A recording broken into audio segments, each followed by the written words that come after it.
Hi, Shauna. I'm going to give you some feedback on your personal statements here.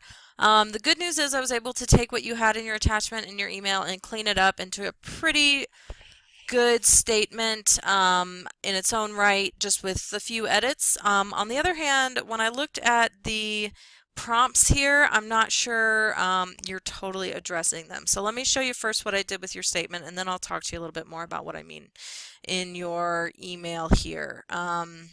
Pop that out so you don't have to, there you can see a little better. Okay, anyway, here's the statement. I really like that you are starting with an anecdote. So having these really concrete details, you're like throwing us right into a scene in this very first couple of sentences, and I think that's a really cool way to kind of just immerse your reader right away in a meaningful moment. So I like that. Just a few things to kind of make it a little clearer for your reader, saying, you know, the doctor instead of just he. You don't need to say your new psychiatrist because you've said it earlier in the sentence already. I think that here would be a good place to say how long has it been since this scene, because you might say here, you know, 3 years later, I can proudly state that he has been right. My mental illness is no longer a struggle. So just give us, you know, a little bit of a time frame there. And then likewise, I think at the end, what about the other doctors? How long had you been meeting with others before you got to Dr. Audi? So even if you were vague and just said throughout my life, the other doctors I had met with throughout my life, or the other doctors I had met with over the last 6 years, or if you wanted to be that specific. And then apprehend here, this is not the right use of the word. Certainly the doctor wouldn't be apprehending your mental illness. I think maybe you could be the one to apprehend it, but I still think that choice of verbiage is a little awkward, so I would say maybe something like arrest your mental illness or bring it to a halt or able even to cure it, although I wouldn't say you're necessarily cured. I know it's more of like a remission type thing. So I would say maybe play around with the wording there. And then you don't need to say in my life here because you say quality of life. There's just a couple sentences where you're kind of using the same language twice, so I would encourage you to maybe play with the vocabulary a little bit so it doesn't sound quite as repetitive. Just like here, you say a calming experience after you said a terrifying experience. So you could say something like, you know, turn the terrifying experience of taking a hallucinogenic drug into a calming respite where I am completely cared for. So that's the language I was suggesting. So something like that. I think saying your counselor's name here would really help so that when we get later to this paragraph and you say Wendy, we know who you're talking about. I also think it would help to put them down here in the same order as you've introduced them earlier. So first Dr. Audi, then your ketamine doctor, and then your counselor Wendy. And I'm just assuming that's who each person is because you've called this person a doctor and this person a doctor. It could be that Dr. Reddy is your counselor and Wendy's the ketamine doctor. I don't know. So just I edited it the way that I thought made the most sense. And then you know, just a couple things here. My life, my health, that kind of thing. It's just sounding a little repetitive. I'm going to show you what this looks like without the markup because I want you to see how these paragraphs should look. So you really want, whoops, that didn't do what I thought. Right here. You really want this to be like 3 distinct paragraphs, and you don't really want a space in between them. You just want the indent, and so you'll kind of have maybe even another paragraph here. So this would be fine, I think. So I will save this and send it to you just like this. If you want to view the edits that I made or the comments that I made, just go back to that review tab and instead of no markup, show all markup, and it'll show you everything that I've changed. Or you can select accept all changes if you just want to go with everything I've said, but don't forget some of these are just in comments and things that I haven't actually changed in the text, so don't forget to address the comments just by accepting the things in here. It's not going to fix those. Okay, that's just what I think you need to do to tighten up these 500 words. I think that's pretty simple. Oh, the other thing I would say is maybe just at the very end, bring it back to yourself. You say, I want to use creative therapies. to help people, especially kids, communicate and find resolve in becoming mentally healthy, then maybe say something like, I know that has made all the difference in my life, or I know that's what has been most important to me, or just something about yourself as a very final sentence. All right, so that's my feedback on this. Like I said, I'll send it to you and you can use this version, or if you don't agree with some of the comments, feel free not to take the advice. Okay, then I looked at your email and I was looking for the prompts and to see if you were really addressing them. And unfortunately, even with the changes that I just suggested, even though I think that's a really tight personal statement and pretty well done, it's not addressing what these schools are asking for. And so I'll give you a few examples of that. So first of all, I think we can kind of group these into 3 or 4 categories. So we have schools that want to know about your objectives. We have schools that want to know why you are interested in them. And we have schools that basically want both. So these are more asking for your objectives once you get to the school.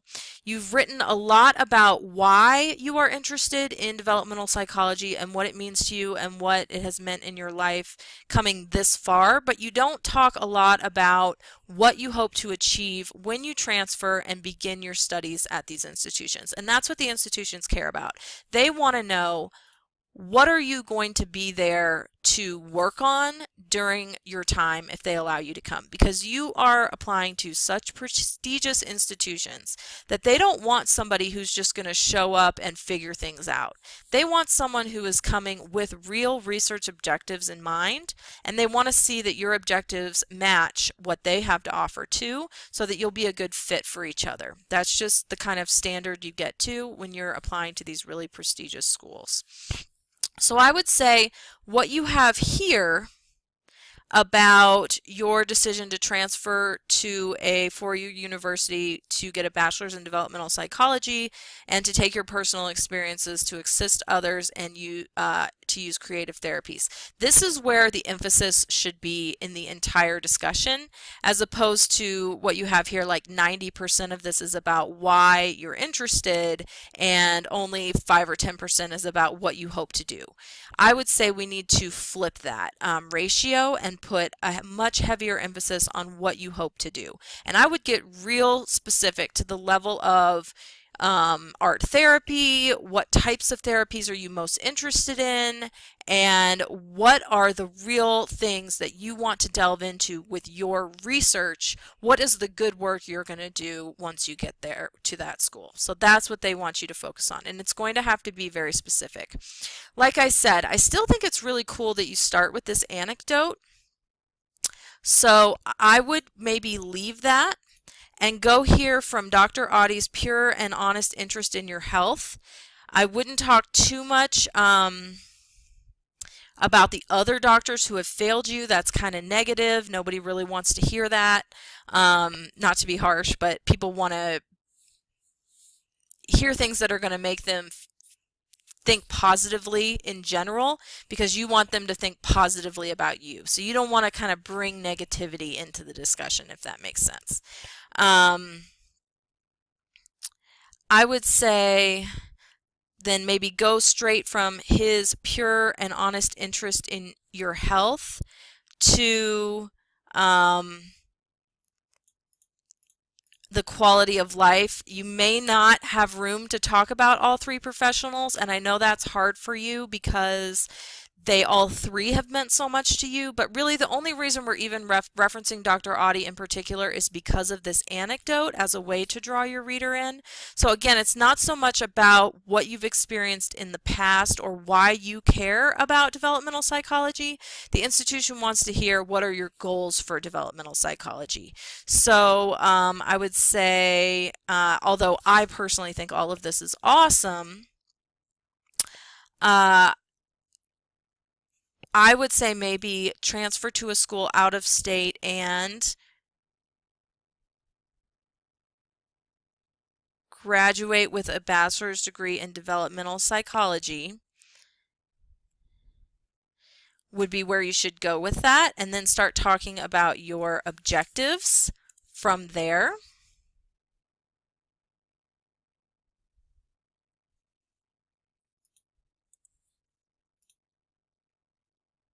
And so you can see from here, you could go right into some real specific discussion of the kinds of research you want to do.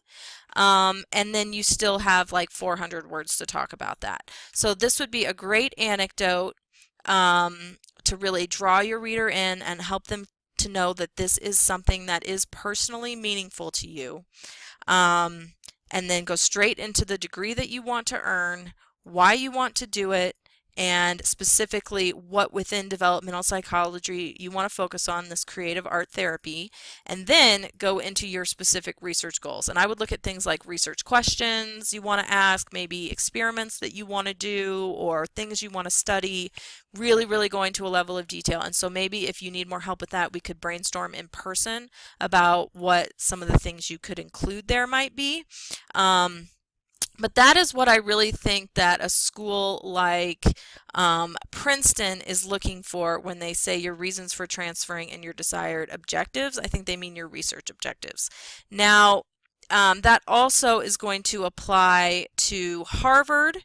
Oh, sorry, I'm skipping ahead here. Sorry. Reasons for transferring and objectives to achieve. That's going to be the first category. So Stanford, Princeton, Harvard, and Johns Hopkins. You can probably write one personal statement for those four, Stanford, Princeton, Harvard, and Johns Hopkins, and that's the ones I'm referring to here, where you really go into your research objectives. Now then you have a category of something more like Princeton here, or sorry, Yale here, which they are asking, why are you interested in Yale and how do you think being here would be the best next step in your education? So they really want you to talk about Yale. And so you're going to have to write a specific statement just for Yale where you talk about all the great things at Yale that you want to take advantage of, so they know you're not just going anywhere, like you have a reason why you want to go there. I get the vibe from these Stanford, Princeton, Harvard, and Johns Hopkins that they do want to see a little bit of that too. So maybe you just have a paragraph or so in each of those that you switch out to talk about what's great at each of those places, because you want to stroke their ego a little bit. And then Boulder, this is really an outlier. You're just like Yale, you're probably going to have to write a separate statement for Boulder where you talk specifically about diversity and inclusivity, because that's what they want to make it sound like they are really big on right now, and so that's what they're asking you to directly address. And then how CU Boulder fits with your academic goals, that's really similar to what Yale is asking for up here when they say, how do you think being at Yale would be a next great step in your education? So for Yale and Boulder, I'm going to say that the majority of those statements are going to be spent talking about the institution rather than yourself. And then for these other four, you could take something like what you have here, add in about maybe 300 words about your specific research goals, and then have just a short, maybe 100 or 200 word paragraph that you interchange where you talk about each of those individual institutions and what they have to offer that makes them appealing to you. Because again, when you get to the level of prestige that these institutions are at, they don't want you to be going there just because it's a good school. They want you to be going there because they have a specific, maybe a professor that you want to work with, or an area of focus, or a research fellowship that they offer that's in line with your interests, or they have some sort of I don't know, extra archive, or I don't know. There's got to be some reason why you're picking these schools other than the fact that they're just famous and good schools. That was really a lesson I learned when I was applying for grad school, is that I needed to pick schools that weren't just where I want to live or that sounded good, but that really had things that were in line with my interests that I could talk about to say, look, hey, you have this professor who's doing all this work. Well, that's the same kind of work I want to do, and I want to work with that person. So that's what I would encourage you to maybe do a little bit more research, or maybe you already know these things, but put that in there into your statement. So I'm going to send you this one.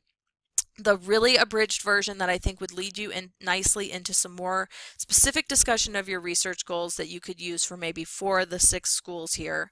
I'll also send you my original marked up version of your personal statement in case you want to stick with that. And then if you want to write something separate for Boulder and Yale, have me look at that, that's fine. If you want to write individual paragraphs to include for each of these other schools, I can look at those too. I can look at the whole thing. Just let me know whatever you need. All right, thank you.